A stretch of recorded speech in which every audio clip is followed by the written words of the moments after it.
It is a meditation on the modern day masterclass criminal.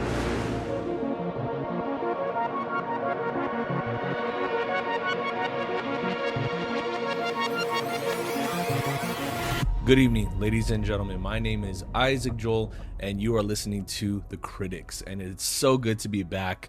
I took in a little bit of a hiatus, kind of a little break from social media, reviewing films for a small little while. You guys know me. I have to take a break every now and then because I just get burned out. I really do get burned out, and sometimes it feels like this thing that I do can be competitive sometimes. It's like, oh, who's going to be the first to drop the review and talk about the thing in full length and full sport. I don't like this being a game, a competition, nothing like that. For me, if I'm talking about movies, I'm doing it because I love talking about films, whether they're good, bad, whatever it may be. That's where my approach is always coming to this. As some of you know, I just finished wrapping up my latest feature film, Midnight Uprising. We had 2 premieres for it. We're about to have our 3rd one. It's going to be in black and white. We're showing the music video, and it's an incredible process right now. I'm finishing up the behind the scenes documentary that I've been working on, and it's about 35 minutes of just behind the scenes footage and interviews of us talking about the film, breaking it down. And so it's been quite the journey. I've been working on that project for a few years now, literally like 2-3 years. We're coming on 3 years now. Now I'm in like the promotion phase. Now I'm submitting it to film festivals. Cross your guys' fingers, send me a prayer too, hoping that we can win some awards with this film because I'm so proud of it. I really genuinely am. I know that's something that everybody says when they work on a project, obviously, but the cast, the crew, everything that we poured into this film, it was quite the undertaking, and I think it came out beautiful. It's a masterpiece in my opinion. I know I wrote it, I directed it, and I know that sounds really egotistical of me, but it's just I'm proud of my film. I'm proud of my project, and not a lot of people can say that because there's a lot of crappy films out there and a very small percentage of good movies. And today I want to talk to you guys about movies. It's so good to be back and to be doing this. And so today we're going to be talking about Crime 101. God, I can't even say that title with a straight face. I'm not even joking. It's such a horrible title. It's really, really bad. It sounds like the rough draft. Like when they send it to the studio, they're like, I've been working on this project for a while. It's a working title. We can definitely change it. And they're like, nope, we'll keep that. We'll keep that. Crime 101. Perfect. Solid. Like literally any other title would have been okay for this movie. It's always have an exit. That's the tagline for the film, is always have an exit. And I thought to myself, well, Exit 101 is immediately a better title. I would have accepted that. That would have been totally fine. Exit 101, LA 101, because the film takes place in LA, in that city, in that ambience, and literally any other title besides Crime 101. Like, are we being that obvious and that lazy? That right there for me was a red flag.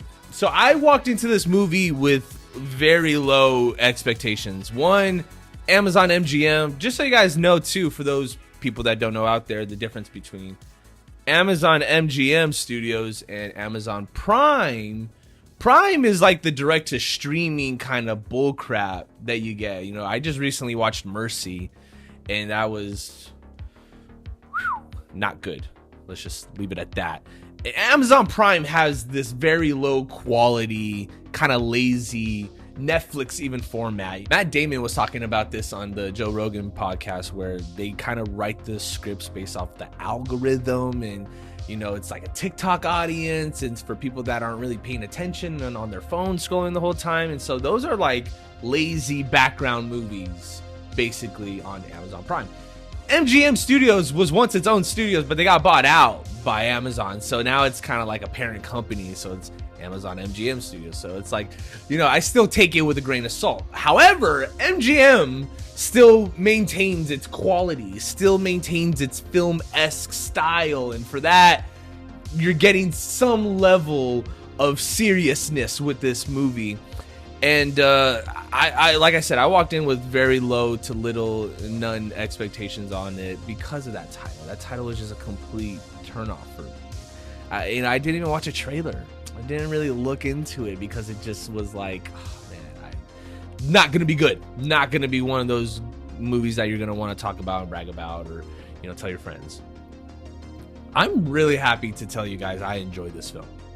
I really, really enjoy this movie way more than I could have possibly imagined. And maybe I'm being a little biased here, I'll admit that, because I'm a huge Michael Mann fan. Like, anyone out there who's ever seen a Michael Mann film, just any of those, Collateral, Miami Vice, obviously Heat, Thief, one of his original classic master criminal films. He's kind of really good and known at these like crime noir style movies.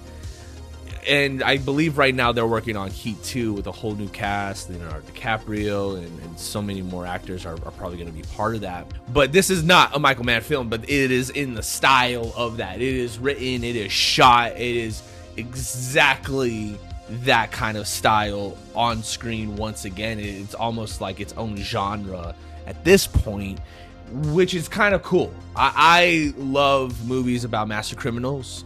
This is just...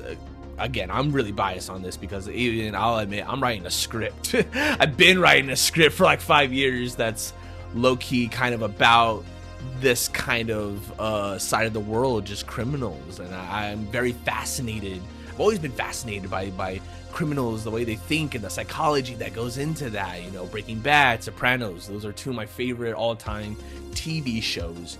But it just talking about movies now, I really loved the cast in this. It's a big, massive cast. You got Halle Berry, Mark Ruffalo, Chris Hemsworth, Barry Keoghan, and so many more other actors that I just can't name off the top of my head, but they're all incredibly good. Like, no one is giving a bad performance. I will say Barry Keoghan is kind of maybe like my least favorite part of the movie because he's very predictable in the way that he's unpredictable. He's kind of just this wild card character, which I feel like he's always kind of playing that dude that's always on edge and about to lose his shit any minute, any second, and he's good at playing that.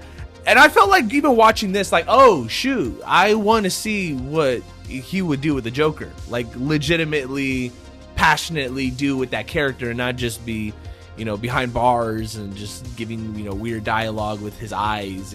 That whole scene in the Batman was really bad.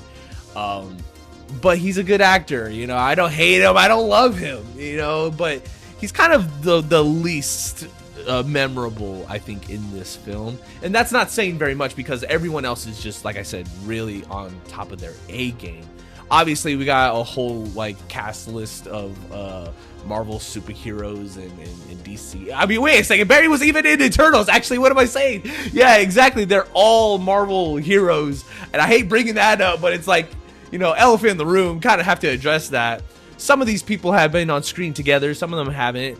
But that just literally doesn't matter because they're finally actors giving in a strong performance and relying on the script and the storytelling and the nuances and the subtlety and the context of it all. They're not in green screens wearing these big fake costumes or whatever and throwing around magic rubber hammers and turning green wearing motion capture suits. They're not doing any of that stuff here. This is an actual genuine performance from everybody, and one of my favorite performances in this is Mark Ruffalo. He's really solid as he's always playing detectives. That's something I do want to point out. That's kind of a red flag there. I know, I get it.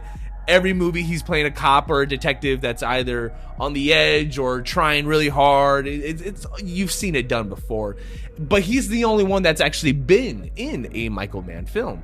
Talking about Collateral with Tom Cruise. So I feel like he walked into this and knew exactly what they were looking for. He knew exactly what they wanted to see and what they wanted to do, and I really loved seeing him go. He has a full kind of arc and transition, I think, as a character. You see him in the very beginning, and towards the end he's completely changed and shedded in his old ways. Halle Berry is magnificent. I think I read somewhere that Mark Ruffalo was literally so like in awe of how beautiful she looked that he like kept on forgetting his lines, and he just felt so unprofessional. I get that. I totally get that, because I don't know how you could possibly just look at her and just pretend that you're just acting and whatever, man, because she's gorgeous. You know, she's phenomenal in this movie. She plays an insurance agent, and I know that sounds not very exciting. This is probably the most interesting, boring movie ever, because I walked out of the theater and a lot of my friends who we mostly kind of agree, I would say, on how we feel about a movie for the most part. Sometimes there's one oddball in the group that's like, oh, what did you just watch? And I think I was that one oddball. I was the only one that walked out going, wow, magnificent. And they're all like, what? No, dude, that was lame. That sucked. And I was like, really? I don't know what you guys watched, but that really convinced me at how great of an actor Chris Hemsworth is. He doesn't really have a lot of opportunities where he gets to show how much of a good serious actor he can be on screen. And it's, you know, in the past he's had such bad luck, you know, with these Men in Black International. He did you know, the most recent Thor Love and Thunder. When it comes to Chris Hemsworth, he's kind of a hit or miss actor at this point. Sometimes he's good, sometimes he's not. And there's a couple of like low-key movies he's done where he really shows off that range, and this is one of those. There's very subtle performance that he's giving with his character. I want to talk about the cinematography. It's really good in this movie. The colors were just really grabbed onto you. It felt like I was watching a true Michael Mann film. There's a scene where they run into a supermarket, and Barry Keoghan's character is lying on the floor. He's drinking, eating chips off of the shelves, and Chris Hemsworth's character has been kind of like tracking him down, and he's getting in his face. He starts putting a gun on him, and the way that the camera moves in that scene, it goes really handheld and kind of crazy at that moment, because in the entire film it's very stable. It's very still in its placement and whatever they put it attached onto a car, on a tripod. And I started noticing that, like, oh, whenever it would break away from that formula, it was just kind of going crazy at that point. And it's really good. It's shot beautifully. I love the colors, like I mentioned, and the way that the camera moves or doesn't move. It really knows the commandments of the scene and what it needs in order to tell the audience exactly what's going on.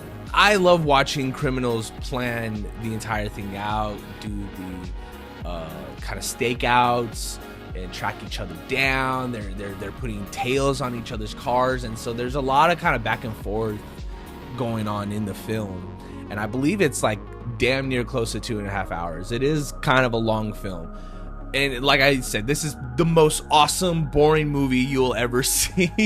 This probably isn't everybody's kind of cup of tea. That's why I said in the beginning, I'm a little bit biased on this, because I'm a sucker for these movies. I will watch a 3.5 hour long epic about criminals just kind of playing this cat and mouse chase with each other, going back and forth. And so I'm really into this genre. You may not be. I recognize that. I totally do. But I also want to just mention the quality overall in this film. Is there's a lot of bad movies coming out these days that are just not, they're just phoning it in. 100% just phoning it in, being lazy. And like I said, this movie does have a lazy title. It's borderline there. That's why I'm going to rate this film 7 out of 10. I'm going to give Crime 101 a solid 7 out of 10. It's really high stakes. It's exciting. It's entertaining. You're going to get action. You're going to get drama, romance. It hits all those beats, literally all those cliches, all those notes. It's a checklist at this point, and they hit all of that stuff. But it does it so well. It's really stylized in the way that it's kind of like put together. I enjoyed the film so much that when I walked out, I was kind of begging the people that were hosting the screening, Movies More Fun. I was like, can I please have that poster? I love the movie so much that and I never kind of ask for these. I never ever do. But I was like, do you guys store them or anything? They're like, no. I was like, I gotta have that one because, again, I'm a big fan of this, and I feel like this is a movie that I'm definitely going to be watching over and over again and analyzing it and critiquing it. This is just the first review that I'm giving of it, and once it comes out on digital, I'll probably want to do a whole video essay breaking down the characters, the motivations, and how everything kind of connects. I loved the way that this film was edited. Speaking as someone that edits all of my projects, I understand at how much of a task that is. It's very tedious, and I felt like editing and filming went directly hand in hand with this film, because there would be and we're talking real subtle stuff here. I mean, this is not interesting to the average viewer, but to me, a cinephile, it is. Whenever someone's putting on their shirt, they cut to another character putting on the shirt, and it's their face now. And it's like a seamless transition. You know, someone goes and grabs a gun, but it's a different person grabbing a gun in a different room in a different scene. And it kind of does stuff like that, where you think the camera is going to go to a different angle of the same character, but it goes to a different angle of a new character, but it still feels like you're kind of part of the scene that just happened before. I know I sound kind of crazy here. I know I do, but trust me, I know what I'm talking about. I 100% know what I'm saying. But I just really love that the way this film was edited and paced together. I recognize good editing when I see it. I don't know if anyone out there saw my Avengers Doomsday trailer that I just posted on my YouTube channel. It's doing really good right now. I'm really proud of that. But I had to go through all of the Marvel movies and kind of stitch all that together. And so I spend a long time editing any project that I work on, because I know that that's where you get the best results. And this movie really does get the best results, I think, with its editing and its subtlety. Like I said, it's really not, it knows what it is. It's not trying to be something that it's not. There's no bullshit action sequence where, you know, he grabs the gun and punches the dude and they do backflips and they do, like, you know, a whole kind of action Jason Statham-y style. There's none of that in this. And those movies are kind of cool, but they're very predictable. This is not an action heavy film, but the action in it is really solid. Again, and that goes hand in hand with the way it's shot.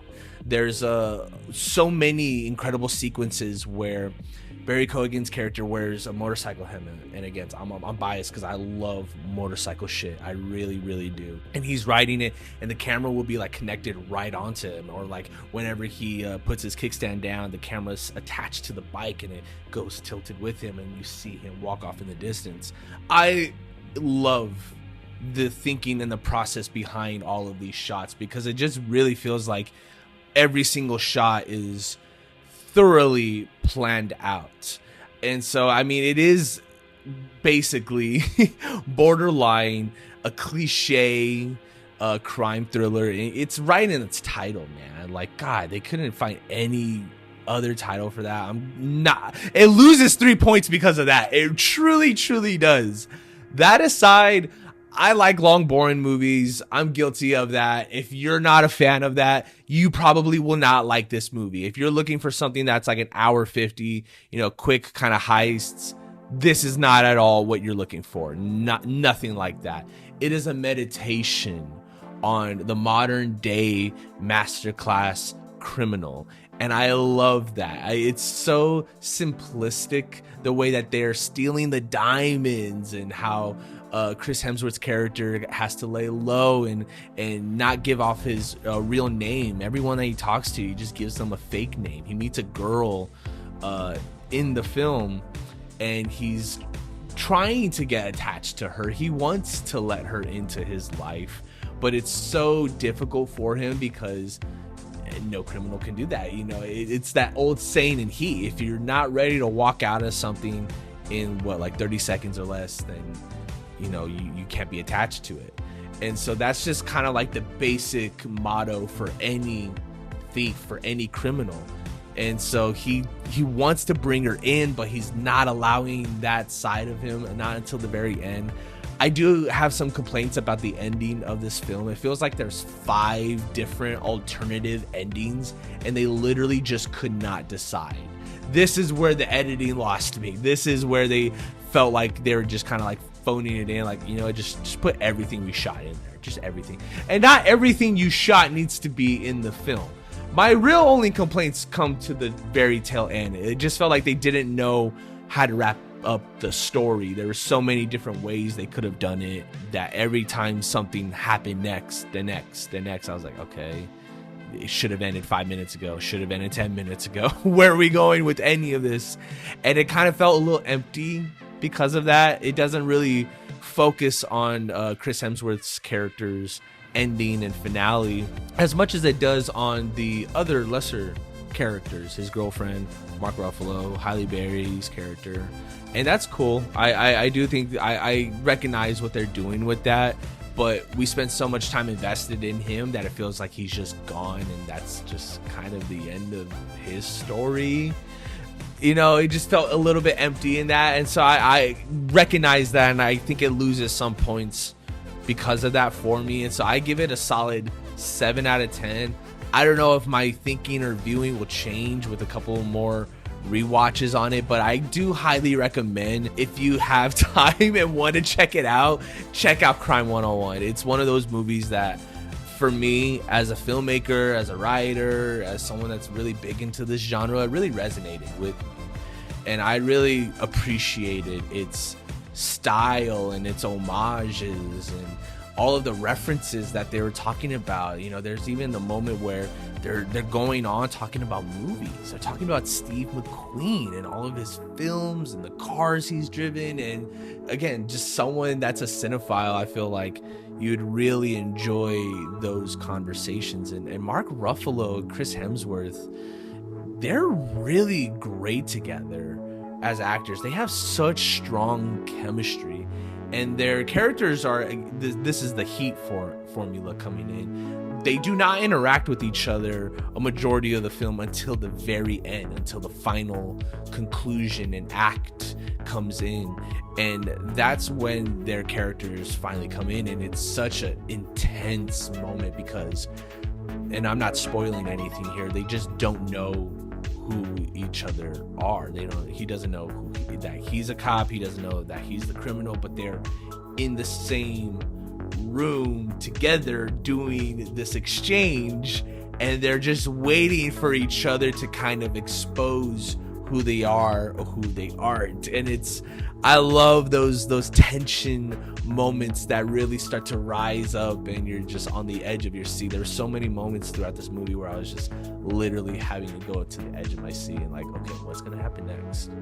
Where are they getting at with this? The film was directed by Bart Layton, and I'll be honest with you, I have no idea who this guy is, what other movies he's done. I did a little bit of research into him, and I really just didn't find anything worthy enough for me to mention or even brag about, just because I haven't seen any of his past projects.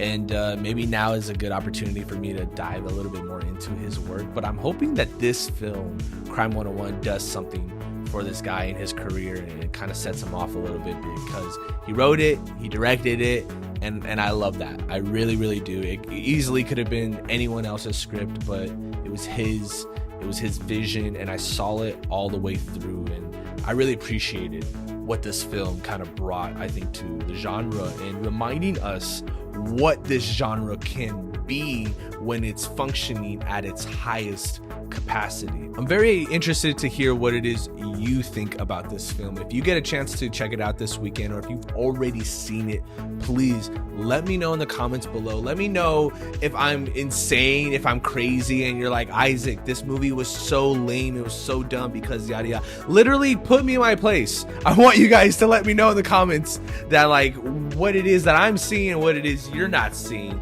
But for me, I really think that this is a movie that I'll remember it, it resonated with me, and it's gonna stick with me for a while. I'll probably even go and do another rewatch myself. As always, my name is Isaac Joel, and you've been listening to The Critics.